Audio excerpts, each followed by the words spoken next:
Mari kita berdoa. Terima kasih Tuhan Yesus untuk kasih dan kebaikan kemurahan Tuhan yang Tuhan berikan kepada kami. Kau izinkan kami bangkit dari tempat tidur kami setelah semalaman ini kami tidur. Dan sebelum kami mulai aktivitas kami, izinkan kami bersekutu dengan Tuhan, berdoa memuji muliakan nama Tuhan, dan salah satunya mendengarkan kebenaran firman Tuhan melalui channel YouTube ini. Berbicara bagi kami Tuhan, karena kami telah siap untuk mendengarkan firman Tuhan. Dalam nama Yesus kami berdoa, amin. Shalom ibu bapak saudara terkasih dalam nama Tuhan kita Yesus.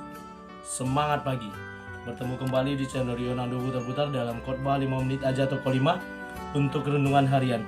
Renungan pada hari ini saya ambil dari kitab Mazmur pasal 19 ayat yang ke-15. Demikian kesaksian firman Tuhan.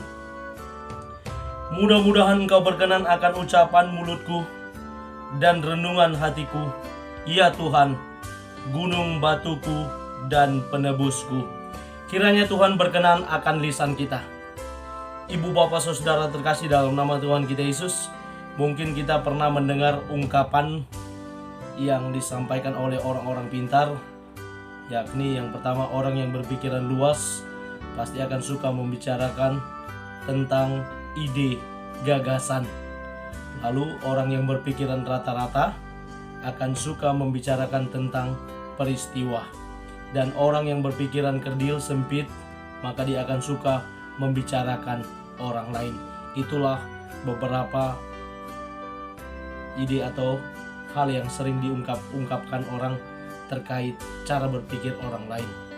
Ibu bapak saudara terkasih dalam nama Tuhan kita Yesus, dalam nats ini kita benar-benar melihat bagaimana pemazmur yang mengharapkan dalam doanya, ada ungkapan yang dia sampaikan bahwa kiranya Tuhan berkenan akan lisan, akan ucapannya, akan renungan hatinya.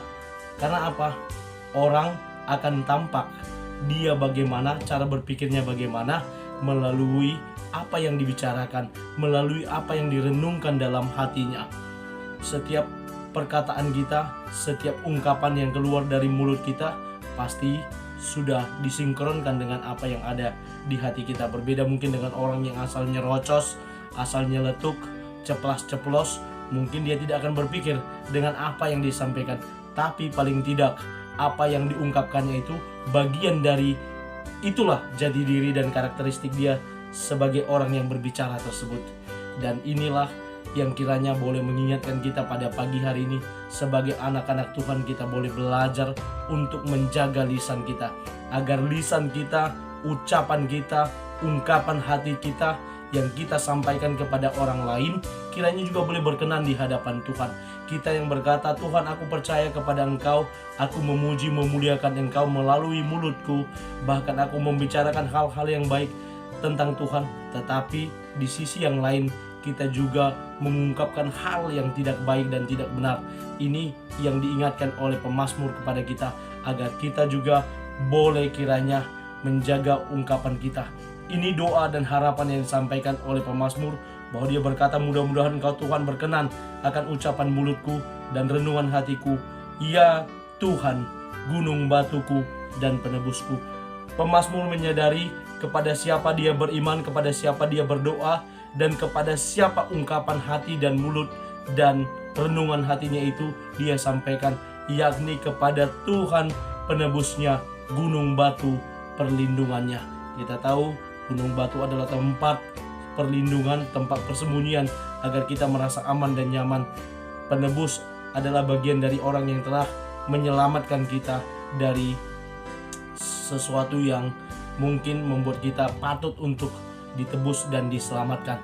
Dan inilah ungkapan dari seorang pemazmur yang meluapkan isi hatinya kepada Tuhan, yang menyampaikan curahan hatinya kepada Tuhan, agar Tuhan kiranya berkenan terhadap dia dan terhadap ungkapan lisannya. Kiranya firman Tuhan buat kita pada pagi hari ini boleh menjadi renungan bagi kita, mengingatkan kita untuk senantiasa menjaga lisan kita.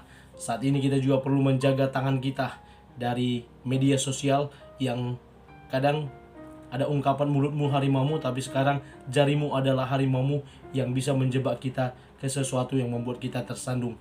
Mari kita jaga lisan kita jaga jari kita untuk senantiasa berkenan di hadapan Tuhan. Terlebih lagi kita boleh belajar untuk menjaga sesuatu agar tetap juga berkenan di hadapan sesama kita. Dan apapun yang kita lakukan seperti untuk Tuhan, untuk hormat dan kemuliaan bagi nama Tuhan. Amin. Kita bersatu dalam doa. Terima kasih Bapa, terima kasih Yesus. Kami mengucap syukur kepada Tuhan kalau Tuhan masih berkenan menerima lisan kami, menerima renungan hati kami. Ya, Engkau Tuhan Allah, gunung batu dan penebus kami, yang senantiasa berkenan menerima kami apa adanya. Tuhan, tolong ingatkan kami setiap hari agar kami boleh menjaga lisan kami, agar kami boleh jaga jemari kami, agar tahu melakukan hal yang berkenan di hadapan sesama, terlebih lagi di hadapan Tuhan. Kami lanjutkan segala aktivitas kami pada pagi hari ini. Dalam nama Yesus kami sudah berdoa dan mengucap syukur.